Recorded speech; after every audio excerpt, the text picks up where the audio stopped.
Back at it with another episode from yours truly, man. I got a powerhouse show for you all. And if you don't like this show, if you won't like this show, man, that's a problem with you and the whole entire country because this show should be the best one out there. I got my brother from another mother, no other. Don't look like Danny Glover, AOC, back in the building with me. And on top of that, I got the infamous man that knows how to really lay it straight. Okoye Media. Prove it with the film, man. What's good with y'all? Oh man, it's all good, man. Hey man, go ahead, Okoye. Hey man, Okoye, bro. Hey man, hey look, we been needing this in the streets, Okoye. We been needing mad out it in the there and streets. shit. I'm Hey, like, no, what I we do? don't care. We here to make them mad. We cough medicine, Okoye. Yeah, we gonna yeah. taste nasty going down, but they need the truth. Go ahead and give it to them, bro. Yeah. Yeah, it's backed by popular demands, man. Prove it with the film. We made some moves. We made some move with Kyer. We made some move with a Sanborn. We made some move with a Kenneth Murray, like the Murray grease that you put on the head to get waves and everything, bro. I want to know from your mouth, man, to everybody ears that's going to be listening today. Break it down, man. Who you want to start off first with, bro? I mean, you tell me, Lord. It don't really matter, man. Yeah. I guess we could finish with Kenneth Murray because that's the one everybody coming at me about. But Okay. you started with him, so we can start with him. Don't matter. Come on with it. Come on with like it. I said, one thing I want to lead with before we even get into him is like, remember, man, there's no bias to. I'm mad at the Cowboys too for what they don't do, right? Right. And also, I don't know who any of these guys are, so it's not like I'm watching them and I know their mama, I know their cousin or their brother. I don't know who 56 is, man. I just watch what I see on the film from the games that I pick. And instead of going and picking his worst plays or his best plays, I go and look at what he did in an entire game. Like, what impact do you have on a full game, right? Right. What plays did you make or did you cause or did you help your teammates make? And that's how I judge you. Rather than saying, did you make a bonehead play and give up 50 yards here and there? Right. I can get that from almost anybody, right? Facts. And if I did that in 10 different games, I can make a highlight reel or I can make a shit show out of almost any player. Whether you're talking about D-Law, Parsons, anybody, I can pick out all the plays that they did wrong or all the plays they did right and make them look great or bad. Instead of doing that, I do both. And we realize that there's somewhere in the middle, the good, bad, and the ugly. So with Murray, I was interested because I haven't been really paying attention to everything that was going on in the free agency because we wasn't doing nothing. So once I started seeing that we start making moves, I said, let me see who these guys are. And when I got to Murray, the thing that interested me was a guy that jumped off the screen with athleticism. I didn't know his college pedigree. I haven't followed his career. I didn't know he was with the Chargers. I didn't even know he was with the Titans. I didn't know who he was. So all this film, the reason it's quiet is because I wasn't coming from a perspective of I like or dislike this guy. Let's let the film talk for what he is and what he can do. And then we understand that schematically, Eberflus is going to come in here and do something with him. And it's a reason he's looking for him. Now, when you're looking up on the screen right now, you can even see the amount of space that he covers. He plays linebacker like a safety. He can move. Right. He has fluid hips. I like that about him. Great at changing direction. You can see here he's going to jump this gap. And, the outside zone, or it's not even a zone, it's a little screen pass right here. Boom, right behind it. Right. One-man screen. He changes direction, put his foot in the ground, and he goes, man. And his acceleration to the ball, I like. His athleticism, I love. And so when it comes to like him being a sideline guy, I think you got one with that. And I think Eberflus being a coach that is like a linebacker guru, I know he could teach Murray what he needs to know in regards to his read. You know what I mean? We got the best out of Jalen Smith when he was under Eberflus. And look here. He bit, go back right there, Law. Okay, I'm going back for you, on the run. Okay. Like, he bit on the run, which is, everybody does, right? But he bites on the run and he matches step for step right here. Boom. Who's that? Is that Dalton Schultz? Yeah. Schultz right there. You know what I'm saying? But he matches them step for step, and we know Schultz ain't no slouch, and that's not easy to do. And I'm seeing him do this play in, play out, where he'll either, he either plays the run sometimes. I think he overplays and over pursues. But when he's patient, he plays it very well consistently. When he shoots a gap and he doesn't hesitate about what he's doing, he'll either force a cut like you're going to see here. He forces mixing into this is his tackle, right? Mm-hmm. And one thing that I want to say to everybody who doesn't like the guy, or when you're looking at PFF or when you're looking at stats, don't just look at PFF, because I know people at PFF just like you do. And the way they rank it is if you're watching a position, right, and you're just watching what that guy does statistically, that's one thing. That's good. Like you could, like right here, right? You can see he didn't make that play. I'm looking. He didn't make that play. Yeah. I'm looking at his jump ability though, but I'm looking at what he can do. But statistically, even on this play, he's not going to make these plays. So you're not going to get PFF stats for this. You know what I'm saying? He's not making a play. I'm just watching what he's doing here, which is on a motion. He's match manning with a wide receiver in the slot, and he's in position at the break to break on this ball. So you have to go somewhere else with the ball. Do you get a stat for that? No.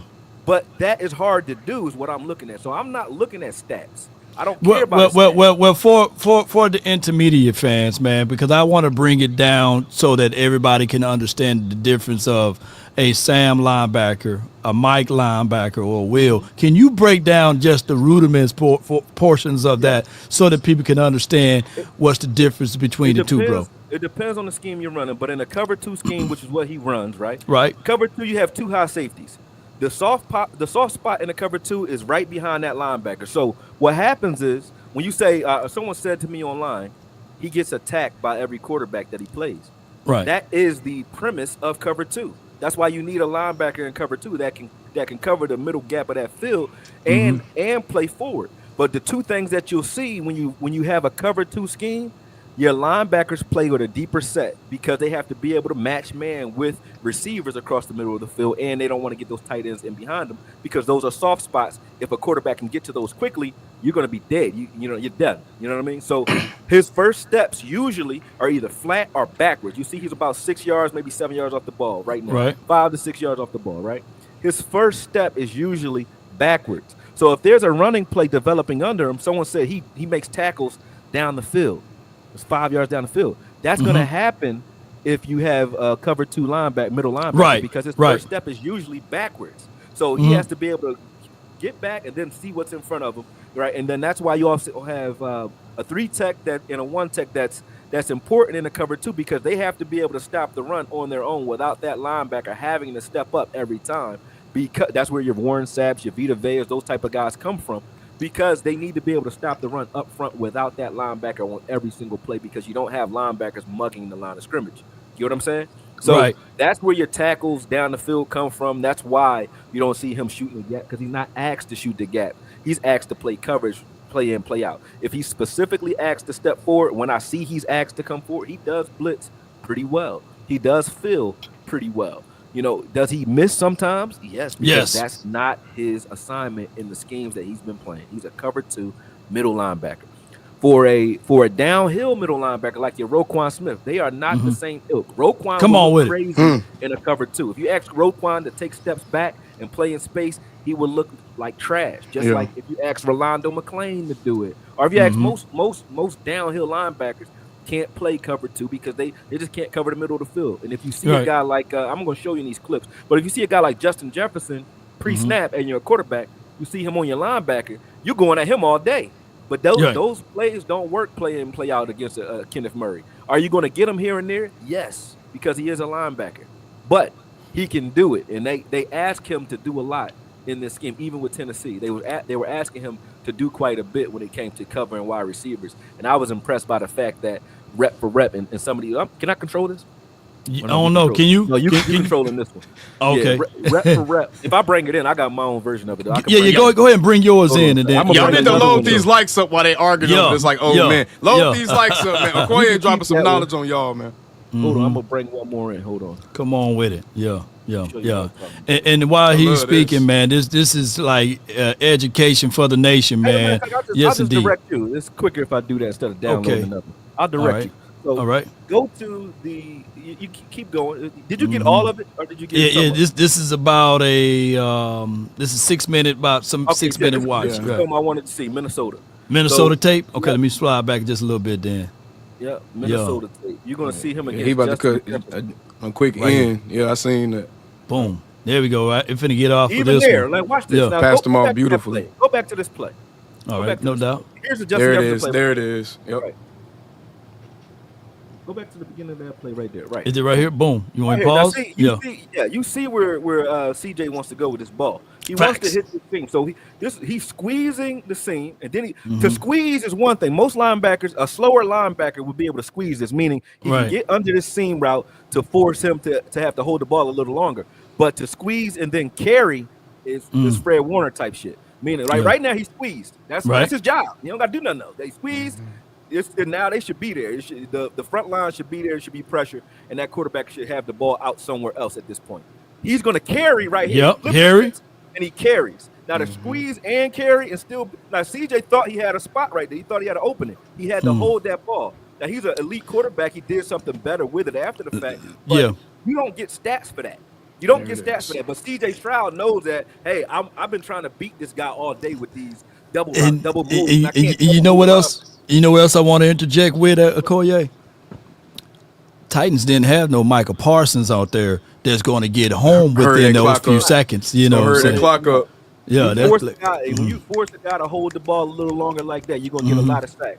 But he's not going to get the stats for those sacks. If you go back to it, you're going to see here. Now watch this. Okay, yeah, I went back to it, but my bad. Not this one. The Justin Jefferson route, right? And even in this one, though, if you go back a little bit further, he's going to force a sack in this game right here. Against Stroud. Keep going. Yeah, he forced a cover sack in this game. I'll show you where it is. He's going to go, and it's all seam. He was in the seam all day. Okay. He even got an interception in this game. He had a great game this game. So I'm not saying he hasn't had bonehead bad games. You got to go back further. Oh, you want to go back further? Okay, let me go by right here. Go back a little bit more. Right here. Right here. Okay, boom. Man, that's not even it. It's not even this play. Keep going. Backwards or forward? Backwards. Boom. Back a little more. Boom. A little more. Boom. A little more. Boom. Keep going. Boom. Is it the beginning? Yeah, it's almost the beginning. 1 minute mark. Yeah. All right, so we just watch it live. I'll know when it's coming. Okay, no worries, man. Ain't no time. You know, film session don't last 2-3 hours. Come on with it. It don't matter to me. I mean, but my point being is sometimes you'll see Stroud staring him down, waiting for him to make the wrong move, and he doesn't. And now he has to lift up and go somewhere else with the ball. 93 is going to get a sack because of that. But you don't get stats for that if you're Murray. But your teammates know that you did that in the film room, and your coach knows that you did that. So this is what I'm saying. When you have regime changes, and you change regimes 3 times in your career, we remember what we had when Zim had Roy Williams, right? Roy Williams near the line of scrimmage was a different Roy Williams than when we started playing 3-4 and he's 20 yards off the ball. We started hating him when he's 20 yards off the ball. Did Roy Williams change, or did we change the way we were using Roy Williams? We changed the way. Yeah. So we changed the way we use. When you have new coaches coming in, just like we love Demo right now. But who knows what Eberflus sees in Demo when he's trying to use him? He might not use him the same way. Big facts. Zimmer is going to use him. And then what we going to say? Demo fell off because of the injury, or is it because the scheme changed? Scheme change, yeah. These are things that you got to pay attention to that nobody talks about when they're watching film or when they're talking about PFF. Plays like this, but there's a bunch of plays that's in this film where you're going to see like he's making impact on the game, not he's stat padding. Right here, when you say stop right there. Okay. When you say, hey, most of the times, right there, his first step. Now go back just a little bit. Go back to the fake. Right now, that ball could be handed off, right? Right. What is Murray's first step? Where is he going? Backwards, right? Yeah, he's still paddling backwards. Now some coaches schemed up different, attack the mesh point, right? So is that like a coaching deal or that's an instinct deal? Break that down. He knows what his assignment is. He has to his primary assignment to stop the big play is this seam route, number 8. He knows that's his assignment. Okay. If he bites on the run here at all, he's not getting out there. He ain't getting out there. So his first step is backwards. Now, if this ball would have been handed off, yeah, he's trusting the guys in front of him to make a play and buy him time to make this play. But this is why, as a linebacker in cover 2, sometimes you make plays downfield, because there are plays if they catch you in the wrong call, you will be stepping back on your first. On your first step is backwards. You know what I'm saying? Right. His first step here, then that's not the wrong step when you watch what the play is, because this is the play where I said he had to get out to number 8 and get up under this, right before it. The same play as before this. This is just the broadcast view, or the the quarterback view of that play. Same play, just not the sideline view. But he's trying to get underneath that route up there. You see it? Yep. He ran under. Do it that's another him way. Yeah. I might have to do this another way. Boom. This is the stack right here. But you can keep going back. Go back one more time. Wait, one more time. Boom. I went too far back. Yeah. But right there. Right here. This is that play right here. So the reason he's able to get there is because he ignored the run. He had to. Now, had that been a draw play or just a regular zone read, he would have been, down 7 yards, 5, 6 yards downfield if he got past this defensive end. You know what I'm saying? I get exactly what you're saying. This is why sometimes he's making plays downfield and why linemen can reach block him easier in this scheme because they got all the space they need to get up underneath him. He's not attacking those linemen. But when he attacks, and you're going to see that at the end of the Let me see if I can share it this way, bro.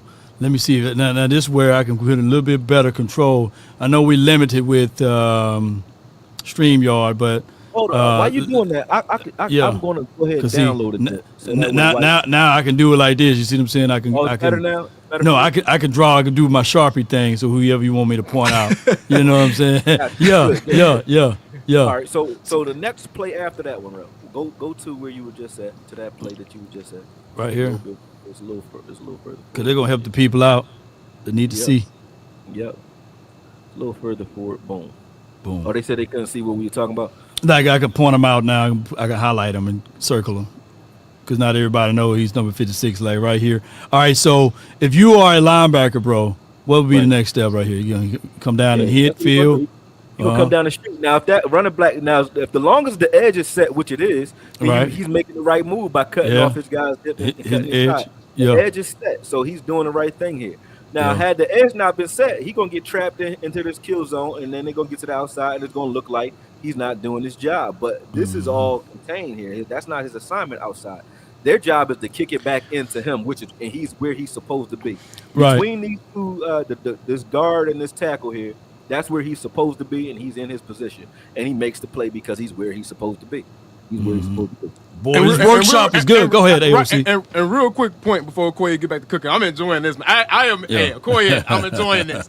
Real quick point, though. That's why this is important, though. That's why it's important to sit down and have someone really break it down with you from a fundamental standpoint, because he's not even breaking down the player to you right now. He's actually breaking down how a defense is supposed to function. That's really what you're hearing right now. Now, the issue with how some of these grading systems and PFF and just different things you may look at, while they are good resources at times, the issue with them is it doesn't take into account the interconnectivity of football as a sport to the nuances of if that edge isn't set, that can become a bad play right there. You see what I'm saying? So that's why it's very, very important to actually watch the tape, man, to actually see what you're seeing. And if you don't understand how to properly watch tape, man, go subscribe to Okoye Media and guys like him, but mainly Okoye Media, to break it down to you, man, for real. No doubt, man. If the edge wasn't set, everybody looks bad on this play. Exactly. Like here, does he record a tackle here? No. But that was the gap that Mixon was trying to go into. He forced Mixon to stay front side with that play. He couldn't cut back. Couldn't cut back inside. He did his job. He forced him into the teeth of the defense. If he never squeezed down, then you got a blocker. You got alleyways, man. You got a two-way go. Now everybody got to play two gap, but he shoots the gap and forces him to make a decision. That's a good rep for him. Does he get a stat for that? Do PFF say he did something well for that? No, he don't get shit for that. You know what I'm saying? Nothing. But if you keep going, I wanted to show you the stats, but I'll show you where it is. If you keep got going. Bunnies. Because he can jump. There's another play against Minnesota. He's going to break up a pass, and I'm like, he gets into the passing lanes. Even in this particular game, I'm going to show you that film. I'm going to bring that one in while we're talking. Hold on. Right. Download this. Hold on a second. Yeah, you go ahead. Take your time, bro. You know what I'm saying? And so he's in the middle hook right here. Swerve on him. Whoa. Yeah. Why'd you squeeze around in there under the hip? Yeah. And he takes away that. Yeah. He takes away that read from there. And then he goes down and gets some busy work there. I do like what he's able to do. The guy tested is one of the highest linebackers ever. He's a top 25 linebacker out of like 2,100 of them at the time of him doing the Ross test. He tested at like a 9.88. He has the traits. He has the tools. Here, watch this play. He's mugging the line of scrimmage. To be able to, the difficulty of this play is crazy. Like to be able to run stride for stride while he's kind of looking back at the quarterback. He's not even running full speed. He's straddling backwards and stayed in the seam underneath that receiver, stride for stride, who's running full speed ahead, and forces C.J. Stroud to hold the ball. Right now, C.J.'s staring this down because he know he got a soft spot in it. He can't do nothing with the ball because he won't move. He's like, I can't do nothing with it but pull it down.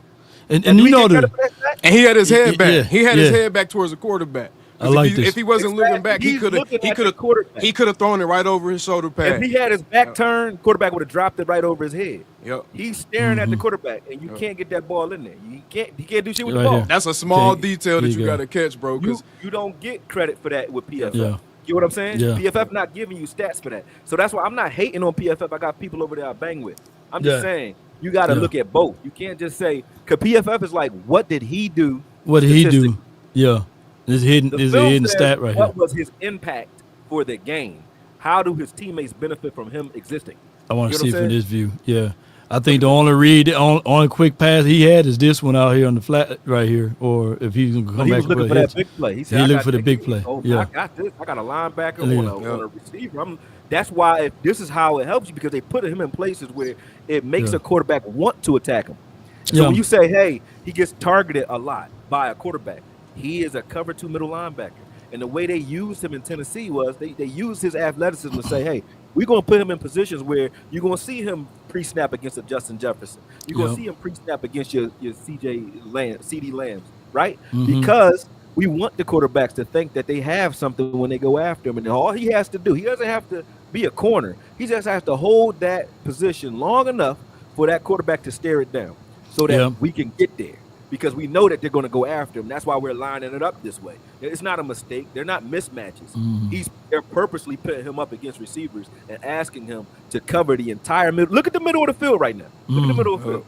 The entire, if you go back to that play, the entire middle of the field is him. That's all his. There ain't shit else in there. They don't got no help in the middle of the field. The entire middle of the field is his territory by himself. And he does it. You preaching over here, man. And I think that if it's a situation and scenario, when we're talking about Sanborn, how these two going to gel together, but I'm thinking that Mears live foul. I think he's more of a coverage linebacker even than Kenneth. So this is going to work out well, because now he probably don't even have to do that much of coverage of responsibility. Is that what you're picking up too, Okoye? When it comes to Kenneth or Mears? I like Mears going downhill. I like Mears going downhill. I like Mears going downhill. But Mears is a smart player as well. Like if you ask me what's happening here, what will likely happen, they'll probably have Murray be the guy that's like a placeholder here for Mears to get up to full speed in the defense. And the reason Sanborn was not drafted, but was picked up, was the same reason we got Kendricks last year. We need somebody that knows the defense very well and can get everybody into the plays fast enough where we're not spending an entire year for everybody to catch up. Because you're going to see some people playing slow on this defense because they just don't know this defense. It's a new defense for everybody else, right? But you need somebody there that can tell these guys what to do and teach these guys where they need to be and how the integrity of the defense works. But look at this. This is a Murray said today in an interview, you know what I'm saying, he was signing his contract. So he said today that he wanted to be the green dot guy. He said he said he want to work from the middle of the defense and kind of orchestrate everything. If you go further in this film, you'll see the right here. So look at this. Right now he knows he has to pass off the 50. They're in the zone. They're in cover 2. Right, boom. He's gonna pass this off, but he reroutes Jefferson. Boom, strike. He didn't even break. You notice he didn't come out of his stance, right? Never. Go back to that. He never turned his hip. How many linebackers? He took inside leverage, but he never turned his hips. That's how quick his feet are. He never turned his hips and ran. Jefferson is running. He's just straddling side to side, and then now he's running. You know what I'm saying? And gets back out there to make that play too. Like these are safety and cornerback type of plays. He has good feet, fast feet, man. I like what he does. And then when they talk about his ability to come downhill and just play like a downhill backer, he can do that too. 64, he beat the shit out of 64 this entire game. 64 couldn't do shit with him. There goes 64 right there trying to block. He couldn't do nothing with him the entire game. Can't do nothing with him. You know what I mean? So is this every game? Do somebody got his number? Of course they do. Somebody can get with him. But I looked at how he was shedding and what he was doing in this entire game and what impact he had on these two games. Here, this is another Bunnies play. So look he gets under that. He gets under this one, does his assignment, boom, breaks this play up, boom. You know what I'm saying? I like that. Like he's not a joke when it comes to coverage, man. Now, does he make mistakes? Yes, he does. Yes, but doesn't everybody? I'm not saying that the guy is perfect. I'm looking at what do we have to work with. Yep. Look at how much space is in There's the a lot of space right there, boy. You can put that's a lot of space. You put a school bus on that, man. Put a school bus on that one, man. Come on, with that's a lot of space in football. This is not a play that a lot of linebackers can make. A lot of linebackers can't make this play. LV not making this play, man. LV wouldn't have made that play. He wasn't making that play. He wasn't making that play. Now look at this. He's covering his assignment across the middle. Boom. Puts his foot in the ground. He sees what it. While he's covering, he's still watching the quarterback the whole time. Yep. Whole time. Because he already knew where to put his foot in the ground. Boom. Yeah. When he changes direction and he accelerates to the ball, he got good closing speed, good pop. I like this kid. Now, if you look at him for a 7th round pick, stop thinking of the fact that he was a 1st round pick that didn't do well with the Chargers or with failed regimes. Right. Failed regime. Brandon Staley was a miserable disaster. Failed regimes. You know what I'm saying? If he was playing bad in Pittsburgh or somewhere wherever the defense is routinely good, I would say okay. He's a failed regimes. But when I watch a guy doing this stuff on film, if he was a college kid coming out as a 7th round pick, I would say you got a lot to work with. Right. He got a lot to work with. The way he attacked that tight end there, the way he's been attacking 64. Listen, the last couple minutes, all these reps are all him attacking the line of scrimmage and attacking blockers head on. Like the way he attacked. Look at this. He's making this play. Boom. He used the blocker to trip him up. You know what I like? You know what I like about this, Okoye? You're not putting lipstick on a pig because you could have literally just pulled up all of his sacks, right?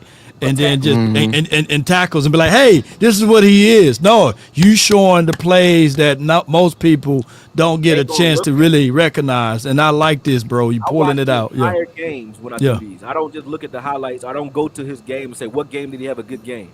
I just go watch the game and say, well, what did 50? If I'm watching the film as a coach, would I say 56 did bad or good this game?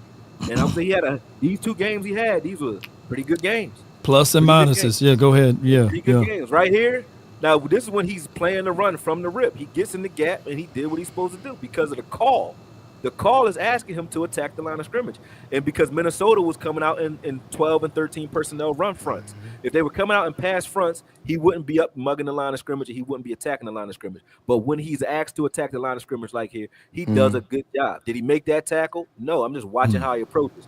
Here, he's in a coverage look, but he's blitzing. I just watch how much ground he covers and the impact that he has on the back. Boom. This would have been a pick 6 right here if this ball would have had a little more air under it. Right Made here, him come off his back foot. Right there, boom. Yeah. Boom. Fast and violent, man. He fits the theme of the off season. Yeah. Be where your feet's at. Yeah. Sheds right there makes a good play. Like I see enough to say there's something for him to work with. Let me pull this one in that I just now. There's one in the. This one. Right there. This yours right here. Okay, this you. Yeah, now you in control, my bro. Right. On this one here, I'm watching what they did. This is against CJ again. Now y'all saw on that first film that you put up, that was impact already, right? Right. And these were the plays that he made well. The other ones were just plays. But this is what he did well, in my opinion. Like he's breaking up. He disrupted CJ quite a bit in this game. Forced him to get rid of the ball there. He's wherever he is, he's causing problems, and that's all I wanted to see. Here he looking like Parsons. Here he's standing right in the B gap, right?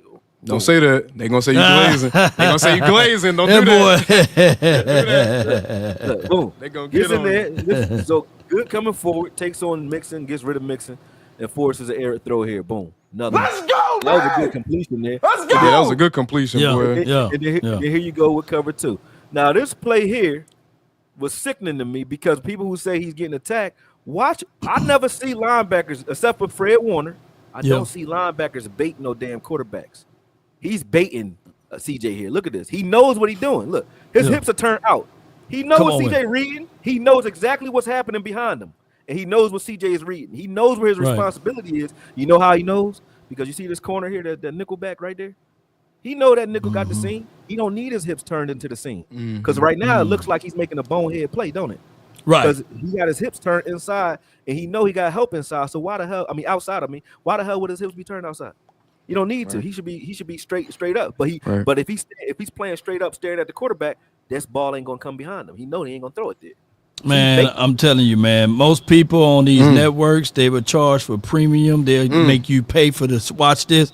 But if y'all don't hit that like button, man, we can just talk. We can just shut it down, and us three can talk about this. Yeah, y'all hit this like button, man. Y'all sharing is caring. The likes are down, so y'all hit that like button, man. Yes, indeed. I know y'all enjoying listening to Okoye, but hey, hit the like button, man. Hit that like button and throw Okoye that Cash App, man. Put your Cash App in there, man. Hell yeah. I take all kinds of donations. You know what I'm saying? Real talk. Get it.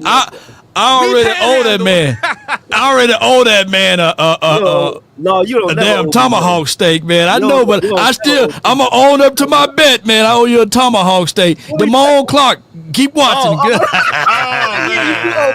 Man. Keep going, Okoye. I'm gonna address that later. Yeah. All right, so look, right? He got his hips turned outside. Now watch this. This corners have trouble with this. Corners, and first off, before we go, when you watch this play, I want you to watch this play and the difficulty of it for a linebacker, right? And you tell me, would Hooker have trouble with this? Would Demo have trouble with this? Would Donovan Wilson? Would anybody have trouble with this? It don't matter who it is. They would. Watch this. Yeah. Boom. So they run off the safeties with that deep route, and now right behind that they want to run that dig right behind it, and it looks like it's there because of where he is. He flips his hips already, and he still got maybe 7, 8, 9 yards between him and the receiver. Right.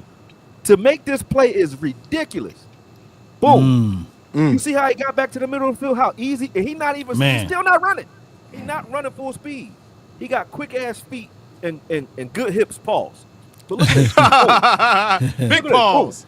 Boom. Yeah. Opens his hips. Pause. And he gets right underneath the drop. Man, there's gonna be a lot of pauses. Almost. Still got to be able to jump there we go. Man. That's a hell of a play. That's a hell of a play. That's a special play. Now, is he doing that all season? No. But can you do something with this guy? That's what you got to ask yourself. Can you do something with somebody that can do shit like that? Yes, you can. I think we only seen that play like once last year with Eric Kendricks, where the ball bounces and hits in his hands. And I shout out to Eric Kendricks, but I'm looking at this. This is more of a forced athletic move by him, and hell yeah, that's a good move, man. He baited him. Once he did that, C.J. Stroud did not want to let the ball go at him. When he was staring him down, he would not throw it, even if it looked like it's something there behind him, like those other sacks and stuff. That's the impact that he had on this game. The stat was 10 sacks, 1 interception, and that's it, right? But the rest of the game, there was more in the rest. So if you just say those 10 tackles, 1 interception. So 10 tackles, 1 interception. But the rest of the game, you still see the impact even when he's not making tackles or interceptions or pass deflections. Like, he impacted this game something hefty, and that doesn't get told or talked about. Now, sometimes people misplace, and when you have a guy that you're asking to do this much, if he has a bad day, you lose. You have a bad day, because that's how much responsibility he has in the defense. If Diggs has a bad day, or if Darrelle Revis would have had a bad day, you lose, because they're asked to do so much. You know what I'm saying? He's asked to do a lot in the middle of the field for Tennessee, at least. I haven't watched his Chargers film other than when we played him with Zeke. But he was a rookie then, I think. He was pretty, or at least 1 year in. I think it was 2021 we played him. But, I like what I see in him. I don't know who he is. So when I said I liked him, I wasn't coming at other guys that's talking about his stats or his PFF rating. I don't give a shit what they are. I just say, who is this guy and what can we do with him? And athletically and traits-wise, I like what we have here. I'm still trusting that Eberflus has to do something with him to get him up to speed. But when you see what he did with Darius Leonard, when you see what he does, what he did with Jalen Smith and LV Hitchens, and Roquan to a degree, those guys. Like, when you see what he did with linebackers that we had here, it's like it's not that hard to tell. Let me ask you this though. Before we go to Sanborn, the good thing about it, I only saw like a few clips of him. So now I'm getting the real raw and uncut version by you, and I can't wait to see this, bro. And I waited just for this moment to see this. But before I click onto his film, what is the difference between the two, from your opinion? Murray's a guy that you ask to play backwards. So you want him playing in space in the middle of the field. He can come forward and do things for you too, and he does that at a high level, in my opinion. But if you're looking at him, he's more of a well-rounded backer, right? When I look at Sanborn, he's not fast. He run a 4.7, but he's the fastest one to the ball all the time. And the reason he's the first one to the ball, he's smart as hell. So if I said the difference between the two, Sanborn's superpower is between his ears. Okay. He's like a Sean Lee type of guy. He knows what he's doing. And I'm not saying he's Sean Lee's skill set, but he's always the first to the ball because he knows his assignment. He knows what everybody else on the defense is doing, and they asked him to do quite a bit in this defense. He does a lot in the Chicago film. He's everywhere. You know what I mean? Yeah, even here, you should have full control of this one as well, bro. Right. I do. Yeah, okay. So he's going to be a force player here. So I was just pointing out the fact that this is really a breakdown on Eberflus, and this shows you because this was done before we even got Sanborn. I did this breakdown 2 months ago, a month ago. Whenever we signed Eberflus, I said, "Who is Eberflus?" And I said, "All right, let's see what he got." And I was just breaking down his defense, but this is how good to me Sanborn is. I didn't know his name till we just signed him. The day before. I didn't know who he was at all. I didn't care. Man. I just knew when I watched this film, I know who Edmonds is, and I know who and TJ Edwards. Yeah, we know him. In this film, I wasn't looking at neither one of them in this film, and I didn't cherry pick the film for Sanborn because I don't know who the hell Sanborn is to do it in the first place. You know what I'm saying? So that just means Sanborn stood off the field. If you watch this is just a honest breakdown. And when you watch the film, you could watch it and tell me who do they run this defense through, and who's making the most plays. And it's gonna be 57 all day. So the fact that we went and got him, and everybody like, well, who is this guy? I'm like, that's the one out of all three of them I would have wanted in the first place. Was him. He's who I wanted. I love him. I love him to death. Yes, indeed. So when 4-3 over. Yep. This is 4-3 over. Watch this. Let's see what this play is. Vision-based coverage defense. So you're breaking down the philosophy of what weaknesses, just so you understand what the weaknesses in the vision-based defense is. They got their eyes on the ball, right? So if you do anything with that ball misdirection-wise, you could sometimes find spots or space in those zones. The difference, since you asked before, the difference between a Murray and a Sanborn don't get out of position. Sanborn knows where to be because he can't afford to get out of position because he ain't fast. He got to be where he's supposed to be. Murray, as you saw against him and Schultz, Murray can get out of position and read wrong, but still recover and get into the right spaces. And his athleticism will make up for some of the mistakes he might make mentally. Sanborn don't make those mistakes. That's the difference between the two of them. So Sanborn don't make many mistakes. He don't have a lot of false steps. He ain't got no choice but to be a patient player because he ain't that fast. He run a 4.7. So, boom, there you go. But he plays faster than that 4.7 when you watch the Jason Witten of defense, man. There you go. Or Sean Lee, he ran a 4.6 something. Yeah. Now he knows I got to get outside this. I got to shade the outside shoulder of this guard that's pulling. Boom. He does his job. He does his job and gets rid of him. He got rid of him too. Boom. Let me see. All right. Look at that. Come on with it, man. Shit. I thought he got kicked out of the club. Come on. Got escorted out long. He got escorted out, but he stayed. He did his job. You're going to have to feel. Y'all. Go ahead. Ooh-wee. It's some good football stuff. Misdirection. Now, this is what I was talking about with vision-based defenses. So if this misdirection here, you see the linebackers now suddenly are quickly out of position. You're going to get a lot of this. You remember when we had Eberflus, and at the end of his stint, right, we still were running that Rob Marinelli Tampa 2 type defense, right? What was happening to Jalen and LVE? They kept getting caught with misdirections by the Rams. The Rams was killing us, wasn't it? This is why. Because if you have a vision-based defense, you can move and manipulate those linebackers a lot better than you can if they're setting the tone, right? They're all supposed to be in zone and playing this back. And once you move those guys out of position, you get a lot more space and opportunity to make plays. So that's how you attack them, with misdirections and play actions, things like that. That's why it's important that your front four be able to not only anchor versus the run, but get pressure fast, because then it don't matter if they make mistakes. This is Sanborn out here on the slot right now. I think that's Judy. But he's in the slot right now by himself. You see anybody else over there? You see him? You see anybody else over there? No. Now he don't make this play. He don't make this play. But these are the issues that you get with misdirection type defenses. You can manipulate this Eberflus's defense and get those one-on-ones. With Sanborn, like I said, he can't afford to take any false steps, which he doesn't here. He just doesn't make this tackle. You want him to make this tackle because this is what they're attacking all day. You're going to attack the middle of the field against Eberflus all day. So it's important that you got a room full of linebackers that can move and that can play. But a play like this with Murray, the difference between a Murray and a Sanborn, Murray can make this play. Yeah. Murray make this play all day. Murray make this play. Yes, now Sanborn a step slower. Murray make this play. You won't even bother. You might not bother throwing that against a Murray. See that? Right. Sanborn a step slower. It's a tight window. Leave his feet. Boom. See what I'm saying? Yeah, and to be fair, in the cover two, the middle of the field is where the weak spot is, where you want to get at. Middle third. 100%. Yeah, 100%. And on top of that, like, I don't want people to think that we are mimicking what the Eagles did by wanting to get home with 4 and then dropping everyone else. But that's just the cardinal rule. You want to be able to have those coverages clouded so that your DBs and your playmakers can make plays. So that's why I want to put that out there. 100%. Now, one thing I like about Eberflus is not one of those guys like a Dick LeBeau where I'm going to give you chaos. Can you guys hear me? I can hear you. My earpiece. All right, I got you.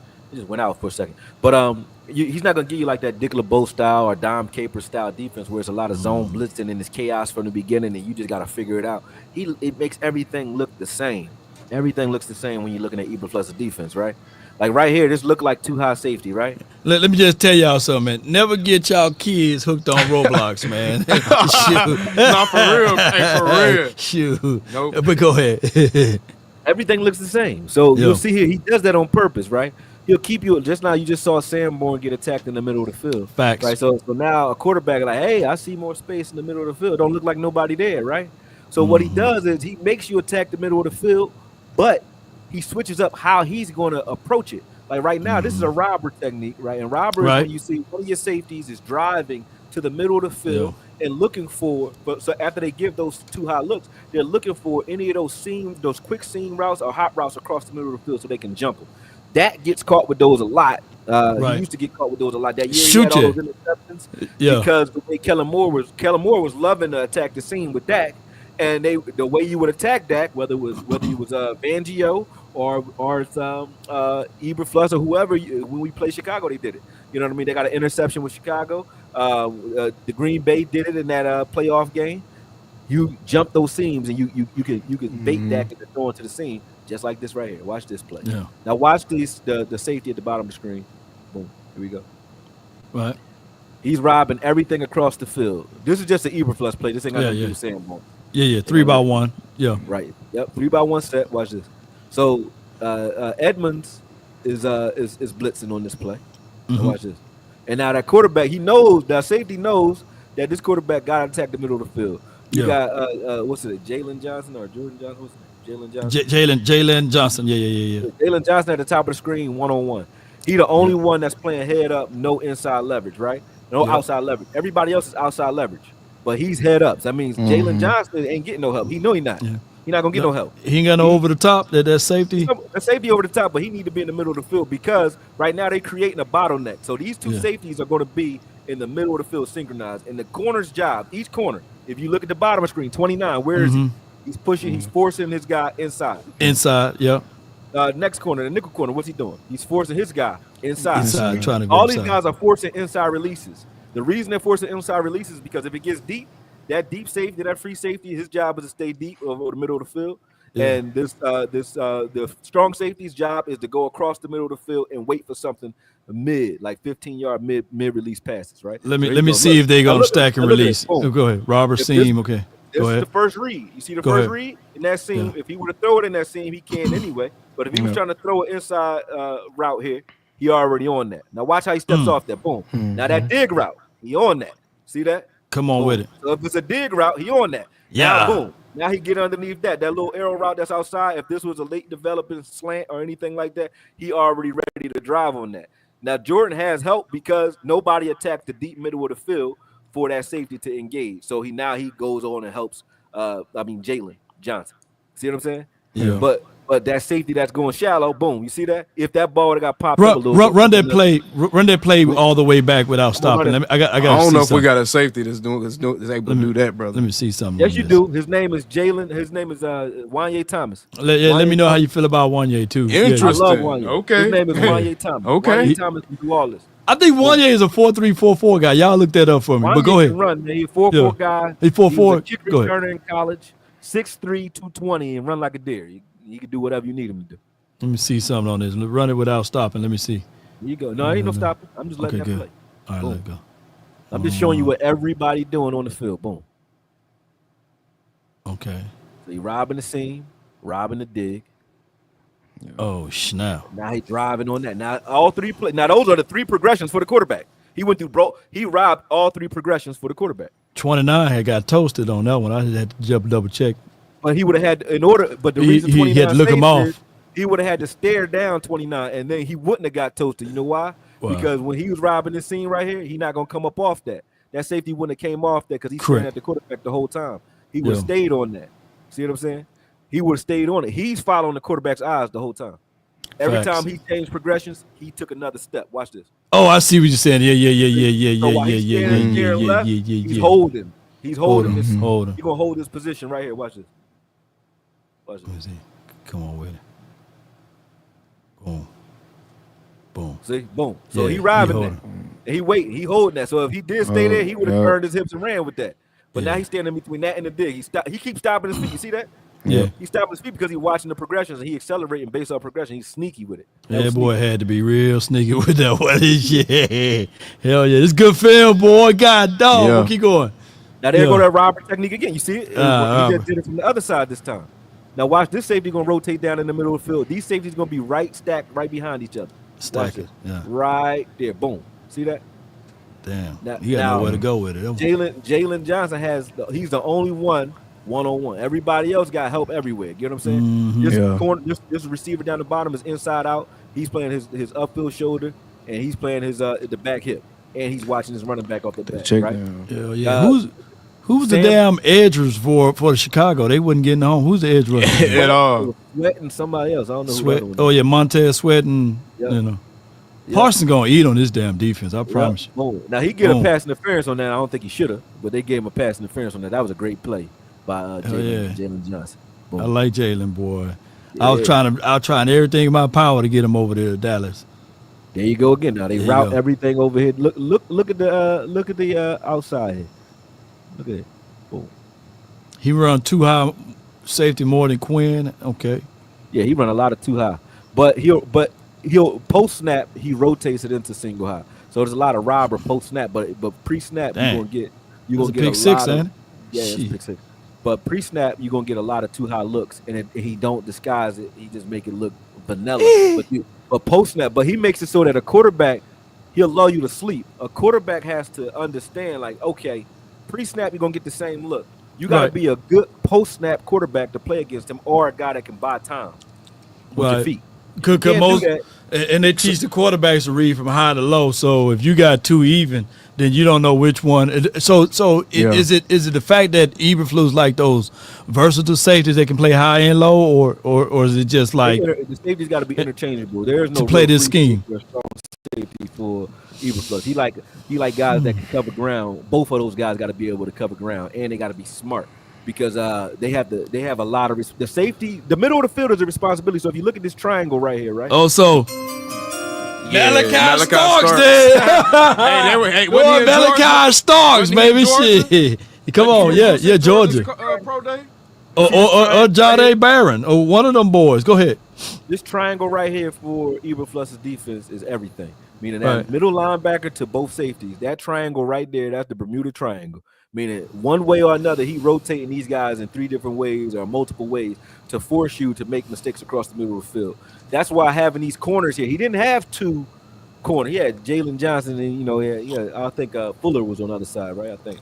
But he didn't have a Bland and a Diggs. Right. If Diggs is healthy this year, meaning you don't have to help those guys on the outside. You don't got to help just one guy on the outside. You don't got to help neither one of those guys on the outside. So that means he's going to force you to throw. In my opinion, this is what I think we'll see. He's going to force you to throw to the perimeter, meaning you got to pick and choose. You're either going to throw where the numbers are, meaning there's going to be multiple people in the middle of the field, or you're going to throw out here on the perimeter at our corners. And he's going to force you to attack the people you don't want to attack, which is Bland and Diggs. You ain't trying to attack them all day, but his defense is going to force you to do that, especially if he's able to take away the middle of the field like he is here.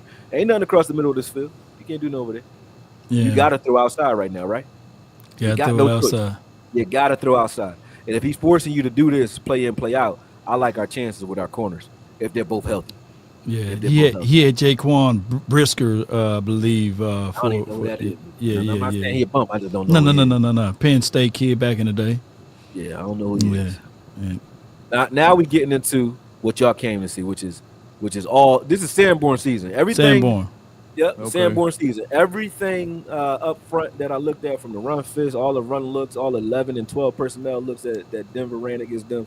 All it's Sanborn season, man. Sanborn was doing some shit. Let me see him. 57. The attack, boom. Now, do he get a stat for that? No. Nah. Right here, he dropping coverage. He know exactly where he need to be. This is a basic play for a linebacker, but he's where he needed to be. He don't let you turn up field, don't get you no extra yards. Solid tackler when he gets there. Here again, boom. He's shading that motion, and off this motion, he gonna drop back a second. Then look how now. Watch everybody drive on this ball. Now watch how quick. He's not the fastest guy on the field, but he's the fastest to recognize. Watch this. You gonna see it from the side. I'm gonna show you. He's the fastest to recognize. Watch this. Boom. You see this? Watch his feet. Boom. He already gone. Yeah, he was already gone. He's the first one there because he's the first one to pay attention. He knows what's going on. You know what I'm saying? This is a 3-4 look. If you look at this, you see 90 here. I think that's Sweat. But 90 over here standing up. You see TJ over here standing up in the middle of the field. You got Evans standing up here. And then over here to the right, you see Sanborn right there. This is a 3-4 look. So everybody who said we run a 4-3, Eberflus does both. Like, he just uses linebackers however he wants. And I'll put you in the mindset of where these guys would be next year. So Micah here, Sam Williams there, Demo Morris, or Murray, Sanborn here. However, whatever combination you'll see our linebackers use this way. I like that. Yeah, they got rid of Chauncey, so screw the Chauncey conversation there. But, but now watch Sanborn here, man. His run fits. I like how he plays the run. He's smart. He find the ball, and when he get there, he bring you down, man. He bring you down. I like Sanborn. He jumped off. Now I didn't know who Sanborn was, so I'm not looking for him. He made me pay attention to 57 because out of everybody up front, he made the most plays consistently. So they're gonna slide kneeling inside sometimes. Well, not inside, but when they run these looks, see what I'm saying? Boom. Yeah. When they run these looks. Oh yeah, okay, yeah. I see what you're saying. Cover. Okay. They're damn near 3-4. Yeah. They're 3-4. Boom. They put another linebacker out. It's a guy. That is 3-4 right there. He's landing 3 right there. There's a 3-4. 3 down lineman. He in a 2-point. He in a 2-point. That's 3. That's a 3-4 right there. Boom. What? Now you got me looking at a defensive tackle. Like, I get it. Solomon is going to be playing that, and as well as man, it's going to be nice, man. That was go play that one back. And now you got me thinking, bro. I think we need one more D tackle. Yep, we do. We need one more D tackle. One thing we didn't go get was a D tackle, really. So Solomon Thomas, but I think that they're going to go after a 3 or 1 tech. If you go ahead and get Osa, right, you're not starving at 3 tech. I think they're gonna go after a 1 tech in the draft somewhere in the draft. Yeah. Crazy. But right now, when you look at all of the picks that we picked up, Murray, when you look up Kyrie Elam, or whatever his name is. Kyer. They're making it so that we're not starving at corner. We're not like if you looked at Kyer Irvin and said, Elam and said, hey, we can work with him. He's a draft pick. If you look at him as a draft pick, would you say you can work with that frame? Is he? Did the film look great? I heard bad things about it, but I haven't watched it, so I'm not going to speak on it. But I will watch it later on today, and I'll tell you what he is. But when I look at a guy like Murray, if I say, hell, he's your 7th round draft pick this year, or 5th round, whatever we got him for, I think it was 5th. But he's your 5th round draft pick this year. I wouldn't be mad at the traits that I just saw. If you look at Sanborn and say, all right, we're not starving that linebacker with Demo having to come back and Demo being, injured. We're not starving in his absence, you know what I mean? Because we have other linebackers. So we're not entering the draft starving at linebacker. We don't got to jump high at linebacker. We ain't got to jump high at corner. If you got Diggs healthy and you got a Kyer Elam and we still got give him last year, what's his name? Carson. We really don't know what Kyer Elam is. And the reason I say that we don't know what Kyer Elam is because he was in the wrong kind of scheme, bro. Brian Bean, the general manager for the Bills, he picked a player that didn't fit what the defensive coordinator was trying to do. The defensive coordinator in Buffalo ran a lot of zone concepts. Kyer Elam is more of a press man corner. So so he's out of phase a lot of the times when you're watching the film. But when you are watching the film, bro, he's a sure tackler, amazing tackler, especially at that corner spot. He plays the way we were just watching that Eberflus film, bro. Right. He can do what Eberflus was asking his corners to do in that film. 100%. I have no doubt about it after watching that just now. Hey, let me ask you this though, and you some good points there, but I don't want to spill off on the defensive tackles that I think that the Cowboys got to get before the third round. And I don't know where are you at with the film assessment on the college tape? Because I know you've been busy.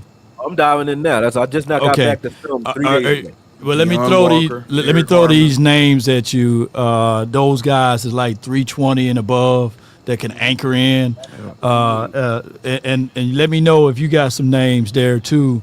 I already know a couple of them you about to say. I know for sure. I'm in no particular order, but Alfred Collins is my guy from Texas. Talik Williams, he's a 335 guy. Talik Williams for Ohio State.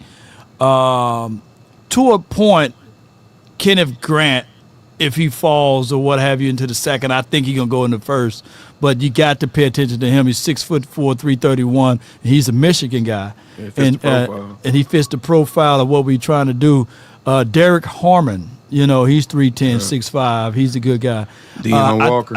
I think Deion Walker, he's good, but to anchor inside, he has so many. And when you're going to pull this up when you just look at the film, is that he get walked back a little bit because of his frame. He's 6'7", man, and he got he's too tall on this mug. Out leverage. They talked about a Walker Nolan. I know Mason Graham going to be gone by that time, but I don't want us to draft Walter Nolan at the 12th spot unless we move down a little bit.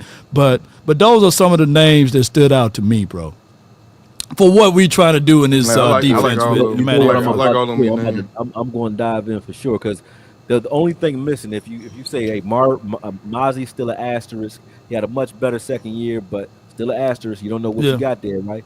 So you're saying, hey, I don't know what Mazi is yet. You need a one tech in this defense. We don't got one.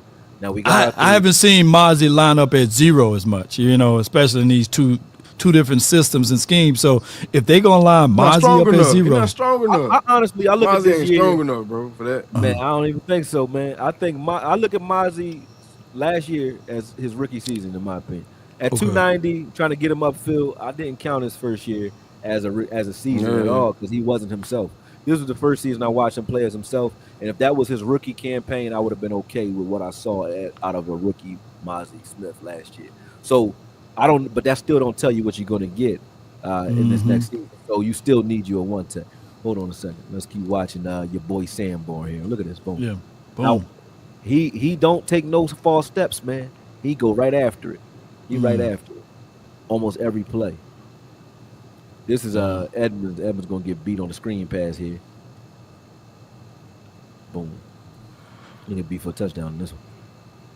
The way you attack Eberflus's defense, you gotta attack his linebackers. And if they don't make the play, or if they make a mistake, it's a wrap. It's a wrap because everything is run through his linebackers.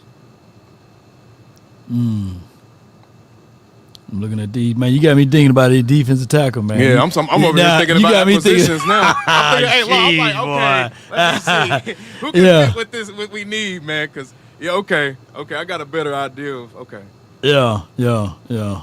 Especially if they're gonna be. I like Jamari Caldwell, lost in translation. I do like what he do. Yeah, Jamari Caldwell. Yeah, I like him.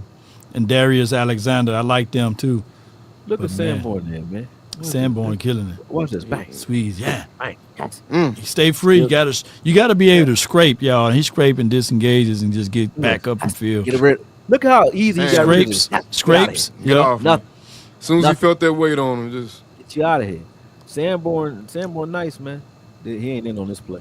That's all Edmonds. But that's the last one. But Bears fans was sick. I got way more film of Sanborn. Like I just stopped it on that one because I wasn't looking at Sanborn film. But all that Bears film that I got, Sanborn is everywhere. Because I asked myself who was 57. I just never went and looked his name up. When I saw Jack Sanborn, I saw that we picked him up because I was wondering like who was Eberflus going to go get from Chicago out of that linebacker room. I thought it'd be Edmonds or something. I was like, who's going to go get that's going to run this defense for us? He's going to have to go get one of these guys that can put all these guys in position. And when I seen us pick him up, I Googled him yesterday. I said, I just reposted this film right here. I said, y'all want to see what he can do? Watch this film because that was the one guy in up front that stood out. I mean, over everyone else, he stood out to me. And for him to do that after Roquan Smith left, he stepped up something heavy. And I like what he did. I think he had like 164 tackles one year too. If not last year, year before, but he had 164 tackles. Man, Sanborn is nasty. It's nasty, man. I like him. Smart player. So with that being said, we just took a deep dive, and thank you for that, man. That was some amazing breakdown on that. With that being said, looking at it just objectively as a football guy, when you look at those two signings, do you look at those guys as players that could make an impact for your team, or are these just trying to make sure you got bodies? What are you looking at these two guys as if you had to grade it? It's a little bit of both, because if you say, hey, what are they doing on the film that you're looking at? Are they making an impact on those teams? They are. Right. So yes, they can make an impact on this team, but if I'm looking at it as a just a Cowboy fan or as a coach, right? I say, okay, what do you need right now? You're looking at a guy like Demo that's hurt. You know he's going to be gone for some time, right? Right. You're looking at a guy like Sanborn as a guy that's going to come in and teach everybody else. So he's a guy he's an up to speed guy, get everybody up to speed. When you look at the traits here that you're looking at in front of you, the traits that Murray has, meaning a guy that plays linebacker like a safety, quick feet, that is what Demo is. So I think he's a poor man. I mean, his first step is crazy, bro. Yeah, I didn't know he was that quick. It's crazy, bro. He's fast as hell. When he attacks the line of scrimmage, he's nasty. So but think about it. If he's wrong, it's gonna be ugly. It's gonna be ugly if he's wrong. So when he's wrong, it's bad. Yeah. But when he's right, it's craziness. So he's not consistently going to be there. But I'm just saying, when I look at him having to deal with regime changes, if you tell me you can't do nothing with a guy that does this, I don't know what else to tell you. You know what I mean? Is he the smartest player on film? I wouldn't say so, but athletically, he can do it with the best of them, man. So I look at these guys; they're gonna have to fight for it, of course. Is he a day one starter? He has the talent to be so, but you still got Morris that's going to have something to say about that. You still got Sanborn that's going to have something to say about that. And then when Demo gets back, he's going to have something to say about that too. So, these guys going to fight it out. But I like the room. That's a good problem to have. That's a great problem to have if you're going to have four guys who are legitimately fighting for starter positions. And we know at least two of them can play. That's a damn good right. That last one right here, bro. Shit. That boy put his nose in there, man. Let me to all the Cowboy fans who are so knee jerky, right? We had a guy here, right? Because even when I heard somebody say he's the worst graded linebacker since the 2020 draft. Damn. I said, listen here, man. I didn't hear none of that for LVE when he was here. I didn't hear a lot of that. I heard a lot of LVE is a good linebacker, or not great but good, right? Smart player, good, right? Please look at, if you feel like it, if you just want to, for shits and giggles, for the 5 years that LVE played, 6 years. If you can find those 5 plays like this, I know you going though. You're not gonna find it. Matter of fact, that clip that you just showed is more tackles for loss, probably. The LV had his whole career. He had 12 tackles for loss in his entire career. He had 12 tackles for loss. LV 12. Yeah. Last year, Kenneth Murray he missed 3 games. He had 8 tackles for loss, and he missed 3 games. You know what I'm saying? He had 8 in one season. You know what I'm saying? So I don't see LV. I never saw LV play like that. If LV was jumping off the screen like this, I would have said nothing about him. Yeah. That's wild right there. He mess up sometimes. I don't like what he do sometimes, but when it's right, it's really good. You know what I'm saying? I mean, look how fast he getting back. I ain't never seen LV do none of that. So we wasn't complaining. I didn't hear a lot of complaints other than myself about LV. What was his 40 time? I'm talking about Murray. What's his 40 time? Whatever it is, it looked 4.3 to me. He looked like a 4.4 guy. He fast. Man. Anybody that can run backwards with a wide receiver without breaking stride at all. He's just running back, not even turning his hips and running full speed and still get there. Like even right there, he in the backfield, but he looked like he hesitated. No, his combine 40 time was 4.52. He was 4.52. Yeah. Oh, Dez was a 4.5. He looked. Dez was a 4.5. He looked fast too. So this boy fast. Shout out y'all, man. Y'all know y'all OU guys, man. This guy, man. Yeah. That's good stuff.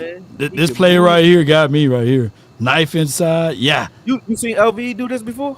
Y'all ever seen him do that? Man, I haven't. Twice on a. Where did he ever do that? This is a great thing because when Overshawn gets into the folds, man, it's gonna be nice, man. When them boys flying to the ball. Hell yeah, and then I got Sanborn, and then Amiris Leofold, and then none of these picks stop us from drafting another linebacker. So, Nope. but I do like what I was able to see, man. I'm about to say, that stops you from drafting them in the first round, in my opinion. Oh yeah, stop you from drafting. I think you don't need to draft them in the first round with the depth that you got. Yeah. Yep. Yeah, man. Sheesh, man. That's and he what come I'm down talking and about, peel and feel, man. Yeah. We got to go through the super chats, man. How y'all good on time and everything? I'm good. Yeah, go ahead. You good on time? Okay, we can go through the super chats. And if you guys have any questions or anything like that, feel free to click that link and jump on in and answer your questions to the panel. But that link is going to be tied to the top of my page here. And if you are a content creator, let me know. And we'll try to squeeze you in first. But I got a super chat. We're going to start from King. Appreciate you, man. Thank you. Definitely about to get some real analysis from these brothers. Appreciate you for your super chat.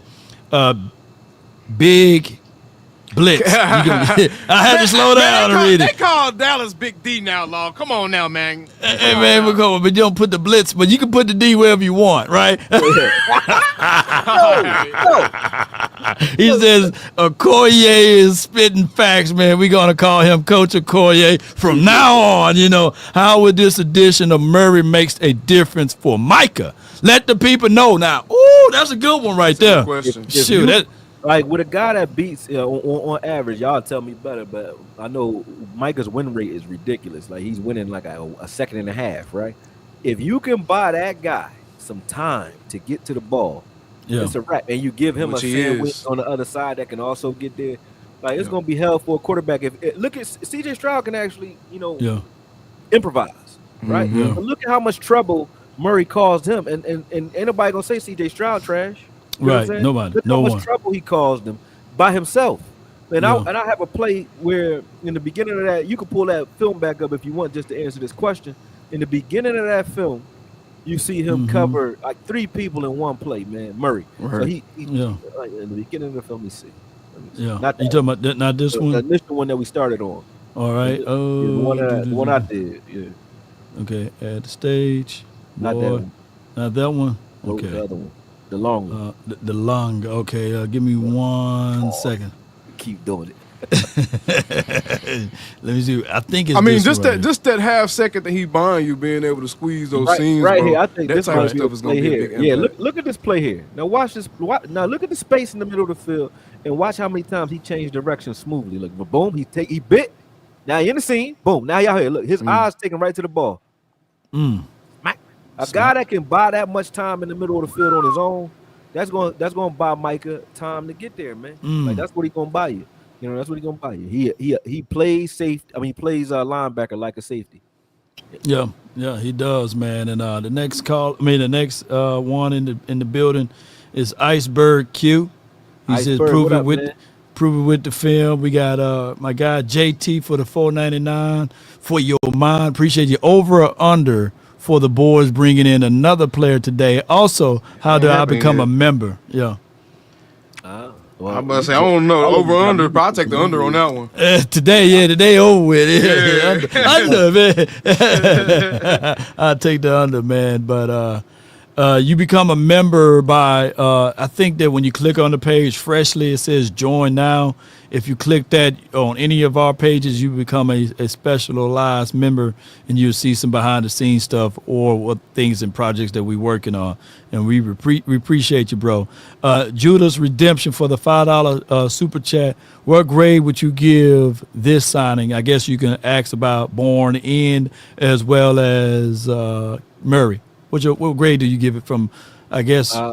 From my standpoint, if you got an A-level first-round talent pick for a linebacker guru coach, right? Mm-hmm. In the 5th round, was it a 5th round draft pick we gave? Yeah, none of these hot picks, none of these are high. Just ask yourself if you were to draft. He's a young guy, 26. Yeah. If you drafted him in the 5th round and he's this level of an athlete, so if you got a first-round talent player in the 5th round, and you're giving him to a coach that knows what to do with him, what grade would you give it? You know what I mean? I say I'll give him a solid B. Solid B. Yeah, that's what I said. You want to give him an A. He's an A-level athlete, and you got him in the 5th round. I got no problem with that. Not a 1. Hey, man, I'll copy off of your grade, man. Let me look at your paper. Yeah, I got whatever Makoye said. The same thing we said on the collective, bro. Yeah, I'm sticking with what we said. And Sanborn, you got a brainiac that knows where to be, and that's going to get everybody. He's going to make everybody on this defense better. And you got him for chump change for a year. No problem. Yeah, for 1 year. Got no problem with one of those picks. JT, thank you for becoming a member. And then Randy Cardell says $10 super chat. I asked AOC, so what do you guys think about me hoping? What? Hoping. Was it? I don't know what he's trying to say right there. Hoping the bag move for a second round. Break that down, man. My Mississippi eyes bad right now, man. Yeah, my Texas eyes bad. Koye, man. Maybe got some Philadelphia eyes. Philly eyes. Decipher. I think he said hoping the bag move for a second round for that Bengals kid instead of trading for a receiver and use the 1st round on a receiver. I mean, you saying go get T. Higgins instead of drafting one? Send us another $20, man. You chat GPT to autocorrect. You know. I think he said, go get T. Higgins for a 2nd round pick, and then use our 1st round pick on a receiver. I don't want 3 receivers. We don't need 3 of them. Too much. Yeah, they got Mingo. We got T. Higgins at the house, you know. Yeah. I called Jerry. I said, Jerry, man, what you going to do with DK, man? Come on, man. And he said, man. What's your point? I got DK at the house. His name is Mingo. Yes, indeed. Doing that, get a 1st round receiver, basically. I don't really, like, for me, I mean, that's for Foot's question. Foot's love the receivers, man. I don't really be caring. I look at CD. CD needs some help. You know, CD needs some help, of course, but I don't think our problem was a receiver to a point where we need to jump out in the 1st round for one. I think our problem was defense. I think we need help up front defensively. And we need to let people that play, man. Look, it hurts me to not see Ryan Flournoy out there. You know what I'm saying? And then he got out there for one play. He makes a hell of a play. I'm like, go Flo. He fumbled the damn ball. But I was like, no, let him get out there. He was nervous for a second. Yeah. Yes, indeed, man. I think we needed to give more of our guys some chances, man. So I know I sound optimistic with Flo, but I just wanted to see him and Mingo. Maybe we could get a Flo Mingo out there and get some more things going, bro. But what you got? What you want? You told some damn Flo Mingo. That's all I'm talking about, bro. Oh, okay. I was just saying. I be trying to patent that shit, man. I'm trying to patent it, man. Shoot. A Flo Mingo. Come on, man. Look, Flo and Mingo, man. Yeah. Yes, indeed, man. I mean, if it ain't working, man, you got to try something. I'm with you on that. I didn't like the fact that it seemed like Mike, he was just willing to down his shield, man. Like the guys that he felt like he made his mind up on, he wanted to play. He was going to play regardless if guys behind them had more ability to do what the defense or the offense was asking them to do or not. We've been doing that since before Mike got here, man. Hey, I know for a fact, at least a couple of them players, Mike chose not to play, and Jerry done wanted him to play. Like Mingo, when he got him, he didn't want to play him. Flournoy did not want to play him. Damn, so certain guys, Mike wasn't trying to. See, and I don't know about Wanye. Wanye say he liked Mike's. I don't think he was working his way into the rotation, but it's just like. You can't tell me you gotta play him over Donovan Wilson or Izzy Mukwamu. You can't tell me that. Gave you like after you watch him in the playoffs and you say let's bury this guy on the bench. Right. After I watched him in that Tampa Bay game, that was his coming out party in the Tampa Bay game. Right. They said we'll never use you again. You know what I'm saying? Like what? You know what I'm saying. I don't know. I don't know who's making the call on that, but Izzy is the greatest secret kept because there's no way you can look at that playoff game. And then all of a sudden say, "Hey man, this dude is trash." And he ain't on the roster right now, never seen him again. Is he gone for real? No, he ain't on the roster right now. He was a free agent, wasn't he? Oh wow! To do that to a guy's career to me is crazy to me because Izzy can play. Like Izzy can play ball, and that's what I don't like about the Cowboys. To be honest, is like Yeah. you got talent that can do things for you here, and not only do they not get opportunities on the other teams all the time, but they don't get an opportunity here, and they kind of just fade out because you look at them like they can't play. Like the Yeah. fact that we got rid of a Chauncey is crazy as hell to me. When you look at a guy like Izzy Mukwamu, like I said, after his playoff game, when you look at Wanye Thomas, I go back to that first game he came out when he blocked the punt against the Giants, and then he had a hell of a game, and he guarded Waller by himself, and on third downs it was breaking up plays, and then we're gonna bury him on the bench. He came back in the Carolina game and was guarding Thielen by himself on fourth down. He's like they were running rub routes against a safety, which is what you want to do because you don't think that a safety could deal with that. He's a safety getting over and under rub routes and still making the play at the ball. I said, yo, can't no safeties do that shit. So when you see a guy do that and you watch a guy, like I said, Izzy do the things that they do, and then they don't get that much time. But you watch the problems that Dono had in the beginning of last year, and he gets all the time he needs in the world. It's like, that don't make a lot of sense. It's not a meritocracy. We're not playing off of merit here. We're playing off of who gets paid or who the coach likes. So I don't even know what he's looking at. You can't be watching the film. Let me see what DeMarcus Lawrence had to say. He had said something about that. Hold on. What? DeMarcus Lawrence said something? I made my home there. My family lives there. I'm forever going to be there. But, I know for sure I'm not going to win a Super Bowl there. So. Whoa! Oh, wait a minute. Whoa! We're here. DeMarcus Yeah, hold on. Damn. to the Seahawks. Thanks for joining us. Oh, let me Dallas bring. is my home. Made my home there. My family lives there. I'm forever going to be there. But, I know for sure I'm not going to win a Super Bowl there. So, yeah. We here. We're here. DeMarcus Lawrence, welcome to the Seahawks. Thanks for joining us. Hey, man, on the way out, man, why you had to do it like that, Law? Yeah, come on, man. You too, D-Law. You said we was tired. We weren't about to win a Super Bowl with you either, bro.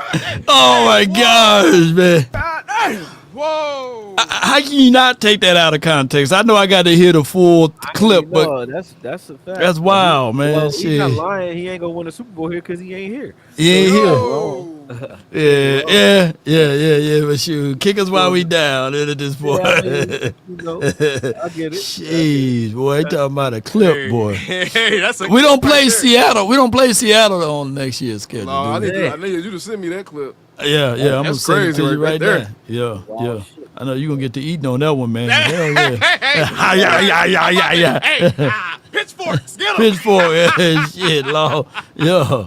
Damn, man. Hey, we Damn. super team Micah in this mug. Hey, man. that's Yeah. crazy. Shoot. Shots fired. Shots I mean, he fired. didn't even wait a full 24 hours, man. Mm. Like, damn. Damn. Yeah. He said, And man. from hot boy to hot girl. Damn. Damn. Damn. Yeah. Man, oh man. Well, if nobody else want to join in on the stream, man, I just wanted to ask you one other thing, bro, before we start wrapping this all up. If we got to go, what's your thoughts on Shotty? Because I haven't talked to you since we got the new coach. I want bro. to know what you're thinking. Oh, Shotty being the head coach? Yeah. Oh man, listen. I kind of thought this when we grabbed him in the first place because when we got him, he was like, "Yeah, he offensive coordinator, but really not." You know what I'm saying? He assistant, head assistant, really not. Like he just here, kind of hiding. But what that allowed him to do was ingratiate himself not only with the Joneses, but with the players. The players know him. He understands his personnel. He comes from a pedigree that you would want. Like Marty Ball was the shit. If you look back at LaDainian and the way Sproles and all those guys was, Phillip Rivers and even Drew Brees back in the day. Gates and boy. Yeah, he come from a football background, man. Everybody who loves Shanahan so much is like you getting another one of those guys that come from a long-standing football family. So I like that. I like that when I look at Shotty. And then when I watch Shotty's film, his last year with Seattle, I said I like how he attacked the ball. He attacked the line of scrimmage too. So I like the Shotty pick because if you look at what's out there, if you say, okay, was it going to be Kellen Moore? I didn't want the return of Kellen Moore, to be honest with you. Me either. I like what he did over there with Saquon. He changed his stripes and he used his personnel to the best of his advantage. But do I think he's ready to be a head coach? Maybe not. I don't know. I still he's a good OC, but we ain't want to bring him back as an OC, and I damn sure didn't want to try him as a new head coach Right. for the first time. His temperament wise, I just don't. He don't got head coach written on him temperament wise. He just seemed kind of soft to me, and I think we needed a guy that was like smart but stern. And I get that out of Shotty. I get that out of Shotty, and I like how he approaches the game. And so I didn't have a problem with the Shotty pick. Anyone else that you would have went and got, you say, okay, you're gonna go out and get a defensive minded guy. Like, what are you gonna go do to change the culture here? You know what I mean? And Yeah. to me, Shotty was the most ready and available pick, but also I think the fact that we wanted the new toy, I think a lot of the fans got upset with the fact that we grabbed Shotty because they wanted the new toy. When really the old new toy was Shotty. We brought him in here to kind of, see what we had. I think that Joneses, they be thinking, man. Yeah. Because when you look at how most head coaching positions work, like you get a lot of new coaches that go to other teams, but that don't mean they're gonna do well because they're new head coaches or they are like the Ben Johnsons of the world. They got these new philosophies that may or may not work. You know what I'm saying? Like McDaniels Right. over in Miami, Right. they might Right. do okay. They might do okay, Yeah. but when you have a guy that you say, okay, we get to watch him up close and mature him into the position so that he's not asked to come in here, learn these guys, change the culture, ingratiate himself with the players, and install a new scheme all in 1 year in his first year. Shotty ain't got to do that. Definitely know how Everything to is do already that. set up for him. Plus, the things that work well for your last regime, he can keep it. He knows what it was because he's here. The players who work well with the last regime, he can keep them because he knows them. He was here. You know what I'm saying? And Right. the holes in the last regime, he knows where the bodies are buried. Yeah. He was here. He knows what we need. So Right. I like that pick. No If you're doubt. gonna go off on a flyer, you go off on a flyer with a guy that you know that understands where your problems are. And he's a guy that, you know how you could drive your car. Like I could drive my car, but I give you the keys. You be like, damn, you break my car down in one day. So why? You don't know what to do with my car. You might hit the struts might be messed up on that joint. You hit a pothole, you tore my shit up. You know what I'm saying? Whereas I know, hey man, I gotta edge these corners a little bit different. It's Philly, Yeah. you know what I mean? So that's how I look at Shotty, and I think he deserves the shot. But more importantly, I think he's ready for it, and I like Shotty. And then the players showed you how much they like Shotty. I look at what you saw out of Cooper Rush when Cooper Rush played both last year and the year Dak hurt his hand. That's Shotty. That's Shotty. I didn't know that. We started didn't know running that. the ball a lot Yeah. more. You can't do the things that you wanted to do with Dak, so you had to curtail the offense, and you had to run the ball a lot more, and there's a lot more balance. That last year when Zeke actually was playing well for the first half of the year when Right. Dak threw all the interceptions, that's Shotty doing that. You know what I'm saying? He was running the rock. Zeke looked good in the first 8 games of the season because we was running the rock. When we beat Cincinnati, that was because we was running the rock. The way we was playing in the beginning of that year, that's Shotty ball. You know what I mean? When you see Man, us no throwing doubt. the ball around and acting like we don't understand how to run on first down, acting like we don't know, that is McCarthy. McCarthy was doing that in Green Bay. That's his fingerprint. Man. Shotty runs the rock. And when we didn't have we didn't have Dak, Cooper Rush, we didn't want to lean on Cooper Rush, so we were forced to do what Shotty likes to do, which is run the rock early on and often. And I think more of that, as we saw with the Eagles and everybody else in the playoffs, more of that is what gets you deep in the playoffs, not trying to figure out how to trick the defense when you're not tiring those guys out. You got to tire those guys out and whoop their ass. And Shotty got that in his blood and in his mindset. McCarthy never really did. And I'm not hating on McCarthy. I actually liked him. But he Right. never played he never coached that way ever. Ever, That's never yeah. been his way. You know what I'm saying? Never. So he's good for quarterbacks, McCarthy is. Shotty's good for the team because he's a running back friendly, offensive line friendly coach. McCarthy is not. McCarthy always had banged up offensive lines, didn't he? With Green Bay, didn't he? You know He why? did. Right. Because they always get hit. They always getting hit passing First it. step is backwards. They always getting ass whooped. You ain't Yeah. never allowing them to get off the ball and tear shit up in front of him. He never played that way. Even in Green Bay, he wasn't. that guy. What's your stance on and let me know if you want to jump in, AO. See, what's your stance on I mean, he's Terrence saying Steele? everything I was saying. I mean, with Shotty, he sounds just like I was when Shotty first got hired. He's Yeah. not saying anything different than I kept trying to tell y'all. So, hey, you right on it, bro. You Right on it. Shoot, yeah. What's your stance on? I know this offensive line is the major thing, and I know you've been breaking down stuff. But what's your stance on Terrence Steele, bro? Terrence still, he's a conundrum to me because I can't. Hold on, before you go with that, is that more of like a Joe Philbin to now he had Mike Solari? Because the drop off happened when he had Solari. So is that more of that, or what's going on with him? The drop off came or with the not only injury? Scolari, but also the way he was being used. So Scolari and the injury, and the way he's being used under Scolari, and also Shoddy. Like Shoddy, one thing I can say that the reason I like the Adam, what's the dude's name, Clayton Adams, is because he's going to bring a lot of those traps and counter trades and those misdirections into this running game that Shoddy don't even have in his running game. Shoddy would like run right at you and puff of smoke. That's one thing I didn't like about his power run game, because when you're looking at a guy like Steele, his superpower is his legs. So the injury also caused some problems. But when you watch the film with matter of fact, I could pull some in. But when you watch the film when he was with Kellen Moore, they would say, hey, they would ask Steele to get off the ball and get into space and put bodies on people, right? Right. And under Scolari, he was asked to get hit and just withstand. And if you look at not only Steele, but Awesome Richards and Guyton and all, they got the same traits, meaning long, lanky left tackles that have long arms and athletic feet, but they're not stout at the point of attack type guys. They're not maulers, right? So with those guys, you want to let them get into space and get on the second level and hit shit. You don't want your D-Laws or your Bosa's running at Steele, because they're going to whoop his ass. You don't want Steele uses his athleticism so much, and this is one thing I say that leans on his injury, is Awesome Richards, Steele, and Guyton, they all have the same issue. They overset. They'll overset to the outside because they trusted in college. They trusted their athleticism to be able to stop you from getting back inside. They can kick back inside and get a piece of you, enough of you to stop you from getting to the quarterback.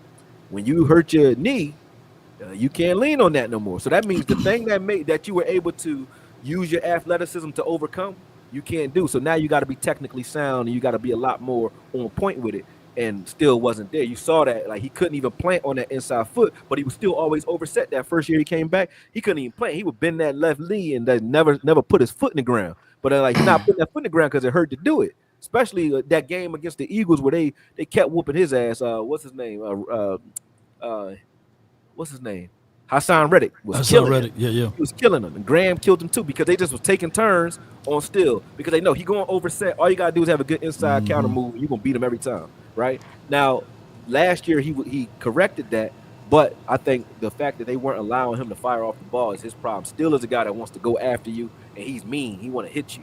And if you let him go forward and hit some shit during the game and tire those guys out in front of him, I think Steele is okay, But would I be upset if we moved on from him?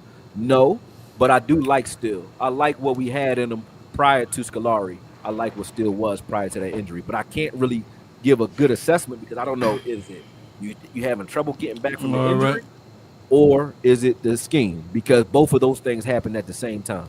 Boy, y'all spoken into existence, boy. Shoot. And he's going to have his best year, watch. What happened?